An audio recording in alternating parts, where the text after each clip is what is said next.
Paul Hendrickson on his biography of former Defense Secretary Robert McNamara and 4 other Americans who helped define our Vietnam experience.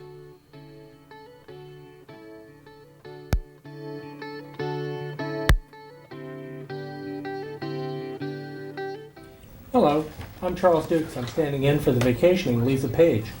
Tonight we welcome Paul Hendrickson, Washington Post staff writer, to Writer's Block.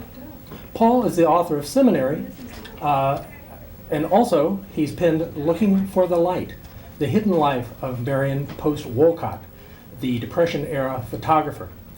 He's with us tonight to discuss his acclaimed and popular treatment of the Vietnam era, The Living and the Dead, Robert McNamara, and 5 Lies of a Lost War. It's earned Paul a National Book Award nomination.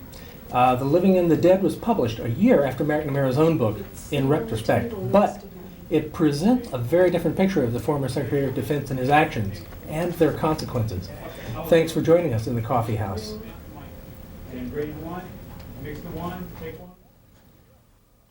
Good evening, Paul. Hi, Charles. And good evening, John. How are you doing? Brought my son along here and helped me out tonight. Well, I guess we'll get to it here. The publication of McNamara's book, In Retrospect, came about a year before The Living and the Dead. It set off renewed public conflict and controversy, almost as though we, Americans, were picking up where we left off 30 years earlier.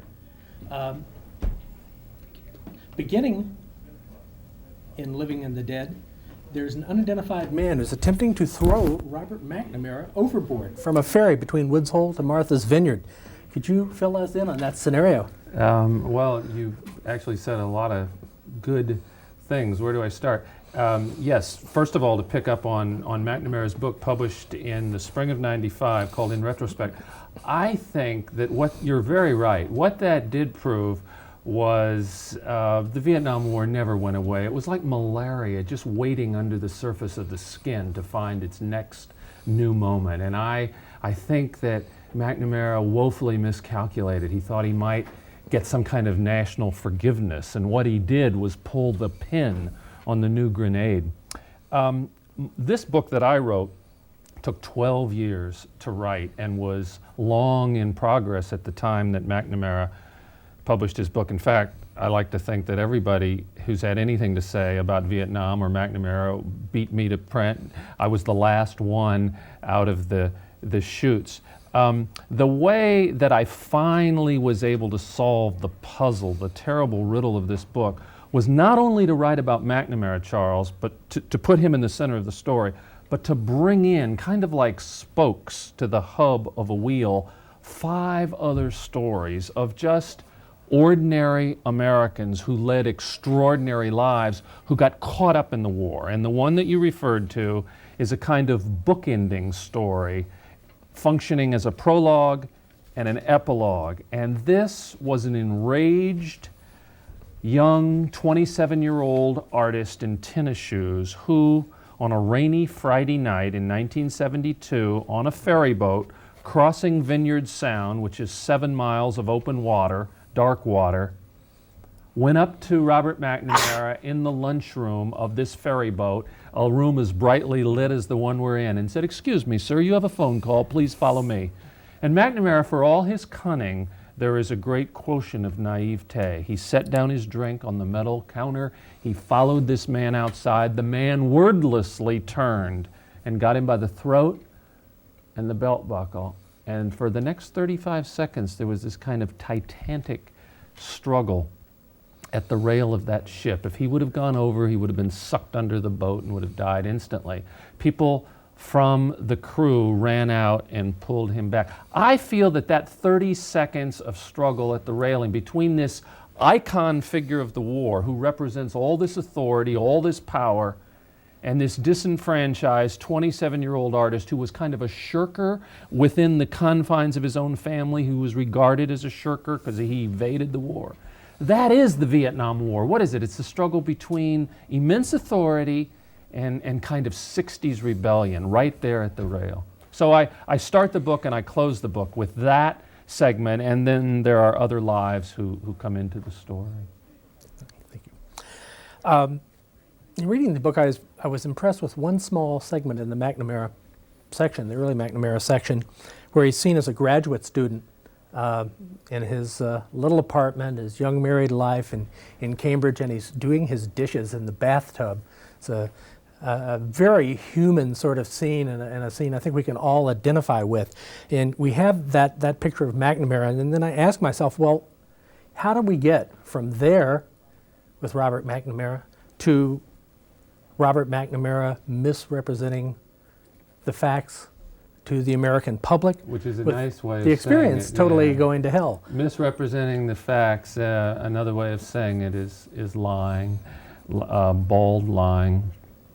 I love this question. I must say that in the course of this book coming out, and it's been out now 7 months, and I've done a lot of television around the country and radio, national television, etc. Nobody has asked that particular question, or nobody remembers that particular detail of a graduate student at Harvard washing dishes in the sink because he's impecunious. He's making just a few dollars a week, and he's a graduate assistant at Harvard. How do we get from there to this man who can, well, I think that's the story of power corrupting, and people believe finally that they have this duty to this abstraction we call the state, and under that duty they can lie, they can manipulate the truth, they think they're better, they think they know better, they think they know better than the people who are fighting the war in the field, better than the ordinary Americans. I guess maybe at the root of your question is the fact that maybe McNamara lost touch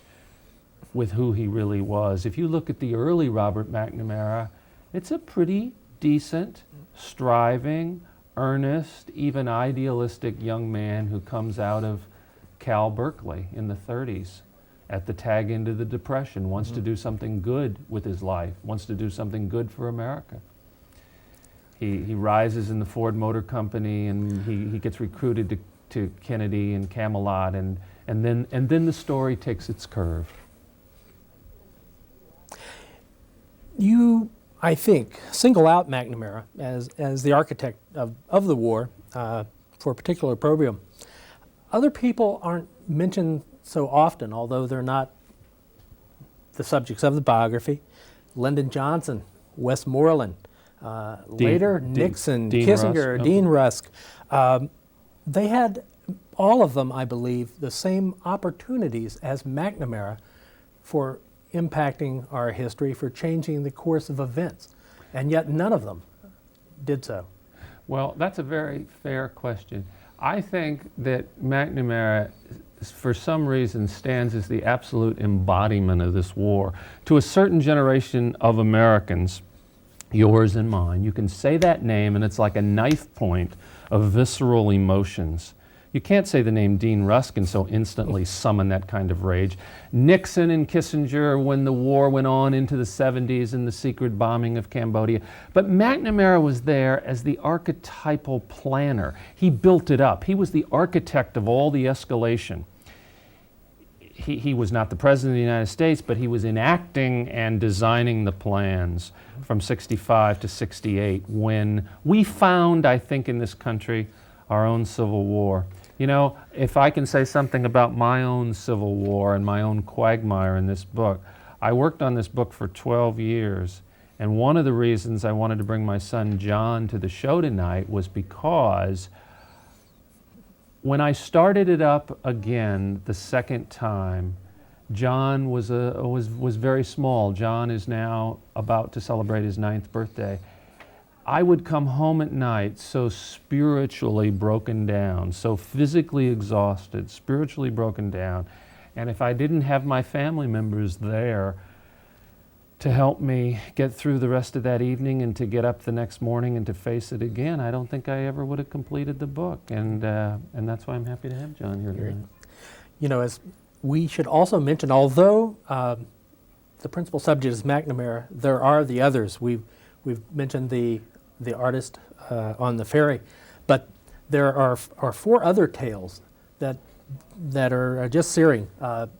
Corporal Farley, Norman Morrison, Marianne Cramell, Tron Van Tine. We don't have time to mention them all, and I appreciate that you can recite their names. Norman Morrison, some people in Tacoma Park might recall that name. He was a pacifist Quaker who immolated himself below McNamara's window on a darkening eve in November '65.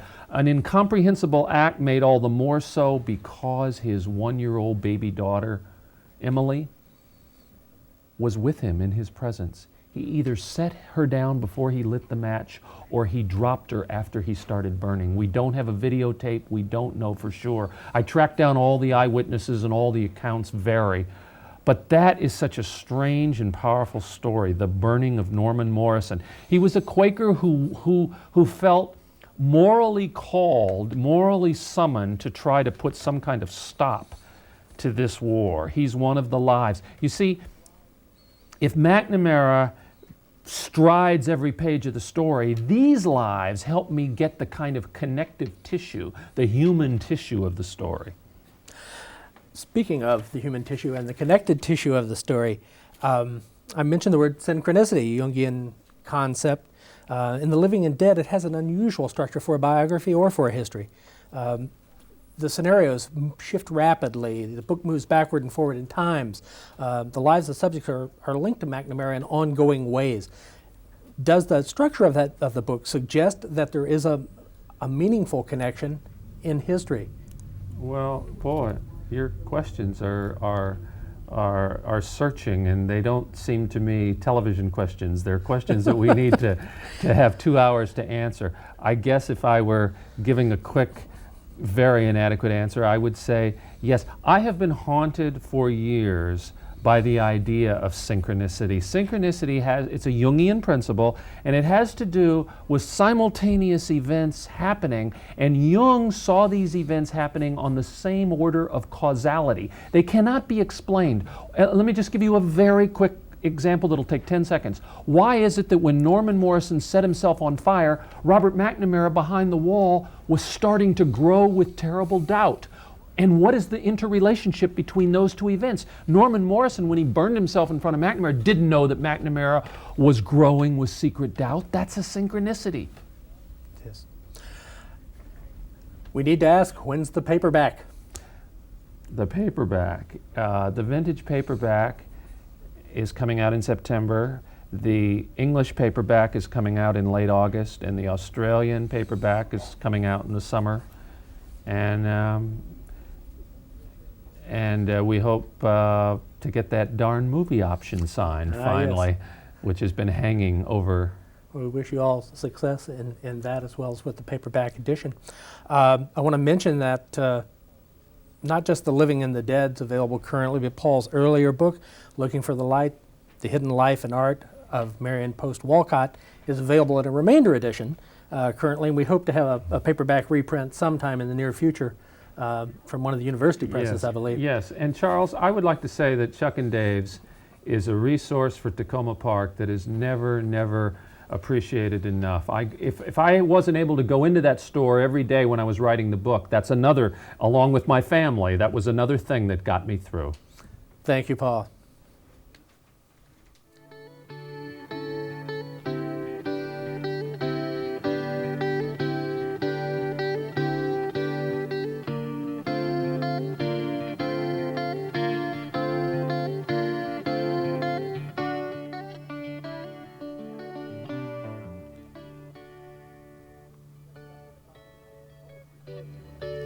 Next up in the Coffee House, poetry by Norman Greene, followed by Coffee House Forum. Socially Responsible Investing with Alisa Gravitz of Coop America and Steve Scheuth of the Calvert Group.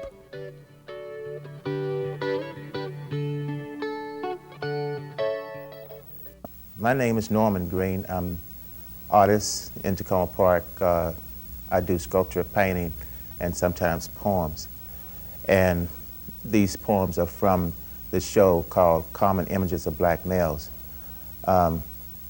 This is one is called Father's Fear, or A Better Way to Kill, something that a lot of fathers are worried about as their sons and daughters grow up. A better way to kill. There's a better way to kill. Use a knife or stick, a club with nails, or a bullet that explodes at contact. Kill faster, make bigger holes, cut longer cuts, stop the heart, cease the brain, invent the best killing tool. Who will be the next victim? Who cares? Take him out. Put him under, waste him. No one will miss him, except maybe his mother or his father, his sister, his brother, kinfolks, friends, lovers, and everyone who cares.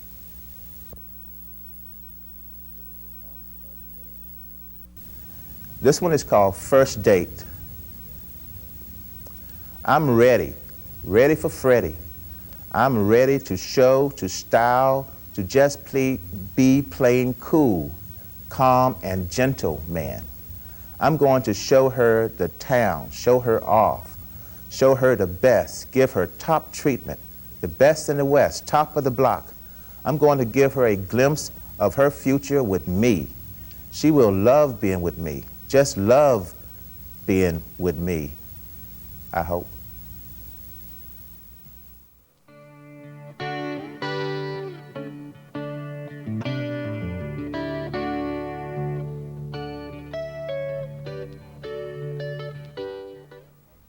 Hi, and welcome to Coffee House Forum. I'm Mark Cohen. If you're among the Main Street millions who thinks that Wall Street is a shark-infested cesspool of amoral corporate fat cats worshiping at the altar of the almighty dollar, hey, who am I to argue with you? There is, however, another side to high finance. Call it socially responsible investing. And two of its leading exponents are with us in the coffee house to talk about how you can do good and do well with your savings. Alisa Gravitz is the Executive Director of Coop America and is Vice Chair of the Social Investment Forum.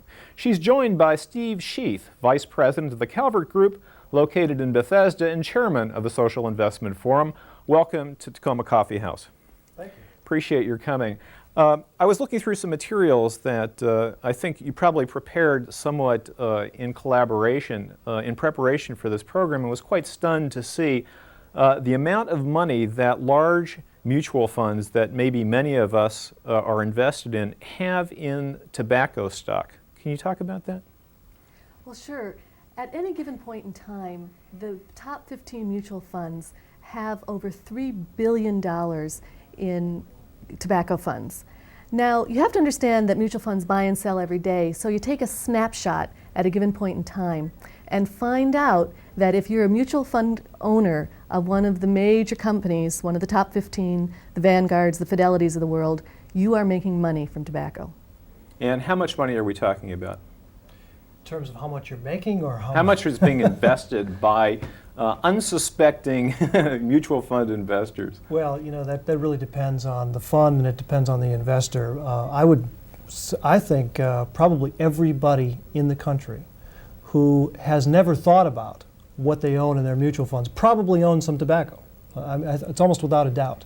In fact, we recently did a survey. I think you probably saw some of that information this afternoon, in partnership with Yankelovich, major polling firm.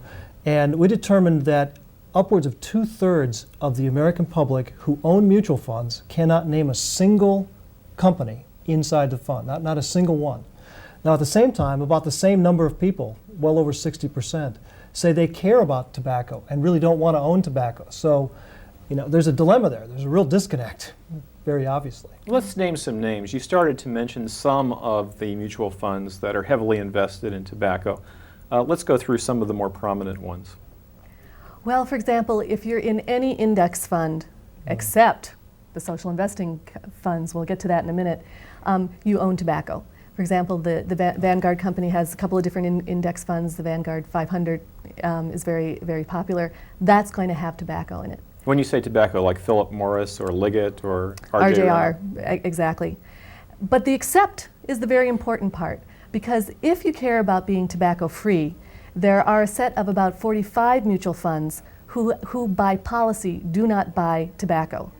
So if you're a mutual fund investor and you want to be in a mutual fund and you say, there's no way I want to make money from tobacco, you can choose one of these 45 mutual funds and you can be assured that by policy it's tobacco-free. Now, when I say by policy, that's very important, because as any good investor knows, that before you invest you should get a prospectus. And an ordinary prospectus from an ordinary mutual fund, the kind that probably invests in tobacco, is only going to tell you about their financial policies. That's very important. You need to know that as an investor. The social investing mutual funds are also going to tell you what their policies are about what kinds of companies they'll invest in. And they'll say right up front, we do not invest in tobacco. They'll tell you about their environmental policies. They'll tell you about what kind of companies they look for in terms of outstanding performers in terms of community. And then you know that you have both the financial criteria and the social and environmental values right there up front, and you can make a choice. I think I'm sort of a pretty okay guy. I'm environmentally conscious, I think. But I realized upon going through your materials that I'm invested in some of the funds I think that you all would favor, but I'm also invested in, for instance, the Janus Fund recently, and unbeknownst to me, I guess I'm supporting major polluters. Is that right? That is almost certainly correct. That's right. Again, when you're talking about tobacco, in some ways it's very easy because there's only 5 companies, and it's pretty easy to tell what business they're in. But with the environment and the issues that we all are beginning to care about more and more relative to the environment, relative to the impact on our drinking water and the air we breathe and waste management and that sort of thing, virtually every company in every industry has some impact, some of course much, much greater than others. The heavy metals, the chemical companies, the pulp and paper companies, those kinds of organizations, and even a lot of the defense and weapons contractors have tremendous environmental impact. And if you don't think about that, and if you don't do a little bit of homework or hook up with somebody who does the homework on these kinds of issues, you're almost certainly investing in companies that are degrading the environment. Most people, though, are going to say that's all fine and good. If I had my druthers, I'd invest in something that was beneficial. On the other hand, I'm investing in order to make money, not in order to help other people. Is it the case that you're throwing good money after bad by investing in socially responsible mutual funds? I don't think so at all. I think, in fact, you're throwing good money after good money. This is where the rubber hits the road. This is where people can connect their values and their investment dollars, or their values and their consumer purchase decisions for that matter, by understanding who the company is behind the product that they're investing in. Now, there's a growing body of empirical evidence that would suggest that your preconceived notion of having to give something up to invest in a more responsible way is really just not true. The Domini Social Index, which is a mathematical model of 400 companies that have passed some of the most rigorous social criteria out there, has been live now since May of 1990. So it's over, I guess it's almost 7 years. And it has consistently outperformed the S&P 500, which is the big cap stock universe that most companies compare themselves to when they're comparing performance. In fact, since that, in that period of time, which is almost 7 years, the Domini Index has returned about 215%. Compared to the S&P 500, which is 190%. Now, it doesn't sound like a lot. The fact is that if we had been even on an even keel, I could refute the argument that you're making. It sounds fine, but my own personal experience, I have to tell you, has not been quite as blessed by some of these mutual funds. Some of it's recent. I suppose that there are natural fluctuations in the marketplace. But what do you tell people when they say, well, look, I'm earning money in funds that maybe aren't high on your list of beneficial ones, but are preparing my bank account to get my kid through college? Well, there's, back to what Steve was saying, there's no reason a smart investor can't do as well with social investing as with what we call conventional investing. Steve gave you one of the premier examples, the Domini Social Index. It's apples to the S&P 500. And that's very important. Let's look at the Domini Social Index for just a second. What is it screening for? What is it saying is a socially responsible company investment? You start with some very quick and basic avoidance criteria. We don't invest, the index does not invest in tobacco or alcohol or gambling companies. It does not invest in egregious polluters. It doesn't invest in companies that have a consistent pattern of discrimination and that sort of thing. It looks at workplace issues, employer-employee type issues. I mean, a lot of this is really quite commonsensical in the sense that if you have employer and employee that are not getting along, whether it's unionized or not, that's a company that's probably not going to do as well as one of its competitors where there's a good deal of synchronicity between the the two groups. And then it takes the next step that social investors do. As Steve said, you start out with the avoidance. You get rid of the things that are really egregious. And then you start looking for the companies that are making a special contribution.